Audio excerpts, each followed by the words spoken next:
Welcome again. Good morning. Mornings with Richard Cross, SuperTalk, Mississippi. Thanks for being with us, broadcasting live from Sally Kate Winters Family Services in West Point. I don't know really how to take it when a guest sits down and says, don't ask me anything hard. I'm not really awake yet. I feel like I just threw you completely under the bus. You definitely did. Just an icebreaker, though. That's all that was. Get you laughing, get you waking up. First of all, how about these beautiful kids over here? Yes, they got to tag along before school this morning. I'm sure they were thrilled with an extra early wake-up call before school because Mom's got something to do. Good morning. Thanks for stopping by. Thank you for having me. Good to be here always. Fourth year in a row.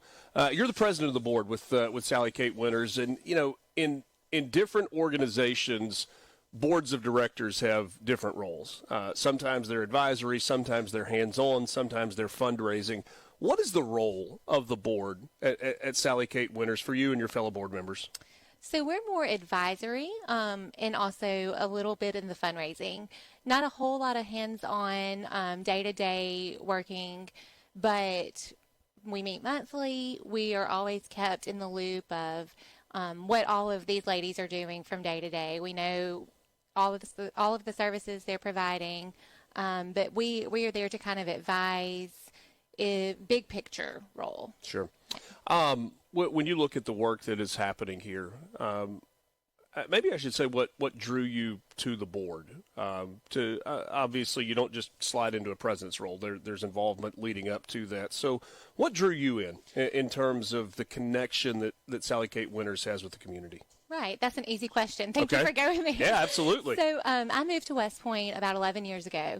And as soon as I moved here, I got plugged into the Junior Auxiliary Group, which is a civic organization. And they are very hands-on with the children of Sally Kate. So every month we would come and we would do a project with the kids, just something to, bring a smile to their faces and lighten their days. And that was just very heartwarming. And once I rolled out of Junior Auxiliary, I did 5 years with them. I think I was out maybe 6 months, and someone asked me if I would like to come on the board. And so it was absolutely, because I already had a heart for the work that was being done here. And so I joined the board about 5 years ago, and this is my second year as board president. In terms of leadership and advisement on the board, you're looking at the big picture. You're looking to the future as well as maintaining the work that's going on. And in terms of initiatives and kind of big picture stuff, what's the board focused on? We really look a lot at budgeting and how we can use the money that we're receiving from donations and from grant funding and how it can be put to use the best, how we can spread it apart for the different departments, for the children, for the staff. So that's a big part of it. It's just kind of looking at what are we going to do with the money that we're receiving and how we can plan best for the future with that. Yeah. One of the things that we've talked about in the past here is that the work that is going on here is hard, maybe emotionally hard more than anything else, sometimes physically hard as well, but it's also incredibly rewarding. Because of the good that is being done. How do you balance those two things with the emotional toll that comes along with dealing with children who have been neglected or abused, but also realizing that, hey, there is a brighter future for many of these children because of what's happening here? Right. I think it's a hard balance, and I can say that personally, too, just from my professional job. It's hard not to take work home with you. Mm-hmm. And you're constantly thinking about these children and the things that they've gone through, but then also what you can do to help them, to empower them and have like a brighter future. And so I think that just to balance that, you have to have a good self-care. Take some time to rest if you can. Yeah. That's always easier said than done. And then just be ready to go when you come in and focus on the children. Is there I mentioned your kids that are here, beautiful children that you have in a loving home. Is there a desire to say, I'm blessed with what I have. I want to make sure that others have that as well? Oh, absolutely. Absolutely. And I try to bring a lot of awareness to them too. I mean, they come in this room a lot with me and just say, some of the kids aren't blessed like you are, and some kids go through really hard times. And so we want to pour into them so they can have a life like you do, Yeah. And so it's definitely eye-opening on both sides of it, I think. I think that because I see how much I put into having a family, how important it is for other children to have the same experience. Yeah. It's powerful stuff. It really is. It's incredible work that's happening here. And I think the thing that, like, we all have to remind ourselves sometimes is the kids that find themselves here at Sally Kate Winners in these types of situations, it's no fault of their own. That they haven't done anything wrong. It's Right. all of the yuckiness that's going on around them, either in their home or school or work settings or wherever it is. And then that is coming home with parents or guardians or grandparents or whatever that leads them to this point. Right. And the kids, I mean, a kid just wants to be loved. That's all they want to do. They just want to be loved.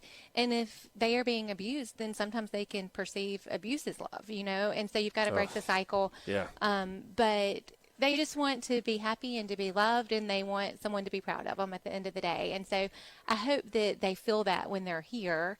And I hope that the children that come through the doors can take something positive from their experience. What does that love look like at Sally Kate? Oh, I think that the community loves on them so much. There's so many groups that come in and work with and this is just the kids in the shelter that I'm talking about. There's so many kids that come through that don't stay here, but the community will come in and provide meals and clothing and activities, and especially around the holidays, it's fun to see how businesses and others can come volunteer with them. I want to give you a chance to brag on the people that are here on a daily basis. You talked about monthly board meetings and trying to stay connected and being part of what's going on, but the staff here that we've had a privilege to get to know over the last few years. Many of them have been here the entire time we've been coming over the last 4 years, some a lot longer than that. But to see the work that they are putting in on a daily basis, not weekly or monthly or a couple of times a year, but every single day, and to do the work, that's got to be incredibly, I guess rewarding is the word, but makes you proud to be part of an organization like this. Absolutely. These ladies, they're fantastic, and they do so much. And I mean, I will pop in probably more frequently than some of the other board members just because of my role, but they are just hard at work. They know it in and out, and they put their whole heart into it. They really love what they do, and you can tell. The programs that are here, and this is something that we've talked about in the past. So there's the emergency shelter, right? The immediate needs taken care of a child who comes in. There's the Child Advocacy Center, where some of the tough work of the interviews and role with law enforcement, and then the longer-term care as well.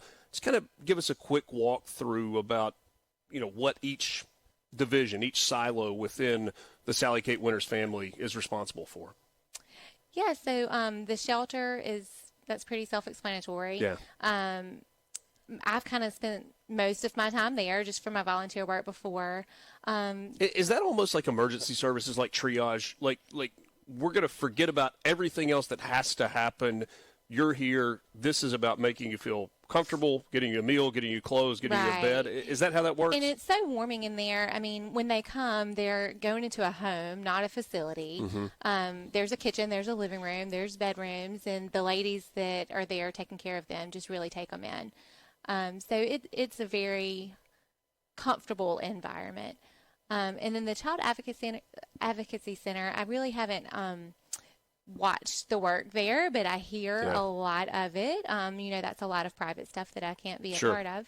And then the Transitional Living Program, it's really cool. I'm very impressed with it because that is a bridge from foster care to living as a part of the community. And so those kids they're really learning a lot of life skills. They're having to balance education and work.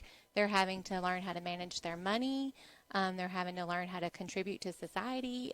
So it's a really cool program. I like to see the success stories that come. And a lot of those young people are living on their own, right? In housing that's available to them through Sally Kate Winters, but there's some independence there as well. Right. So we have 2 houses across the street, and one is for males and one is for females, and they live as a group there. Yeah.